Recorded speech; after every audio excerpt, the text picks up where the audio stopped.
ഗുസ്തിയുടെ രാജാവായി മക്കയിൽ അറിയപ്പെട്ട പേരായിരുന്നു റുക്കാന. ഒരു ദിവസം തെരുവിലൂടെ നടന്നു വരികയായിരുന്നു മുത്തുനബി സല്ലല്ലാഹു അലൈഹി വസല്ലമ തങ്ങൾ.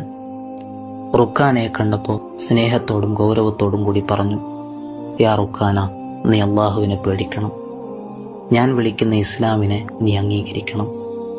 റുക്കാന ചിരിച്ചുകൊണ്ട് ചോദിച്ചു, നിങ്ങൾ പറയുന്നതിന് എന്തെങ്കിലും തെളിവുണ്ടോ? അപ്പോൾ മുത്തുനബി സല്ലല്ലാഹു അലൈഹി വസല്ലമ തങ്ങൾ പറഞ്ഞു, ഞാൻ നിന്നോട് ഗുസ്തി പിടിച്ചാൽ നീ അള്ളാഹുവിനെയും അവൻ്റെ റസൂലിനെയും അംഗീകരിക്കുമോ?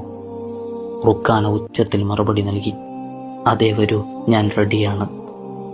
അങ്ങനെ മത്സരം തുടങ്ങി. ശക്തനായ റുക്കാന കരുതിയത് ഇത് തൻ്റെ ജീവിതത്തിലെ മറ്റൊരു എളുപ്പ വിജയം മാത്രമെന്നാണ്. പക്ഷെ ഒരു നിമിഷം കൊണ്ട് അവൻ നിലത്തു വീണു.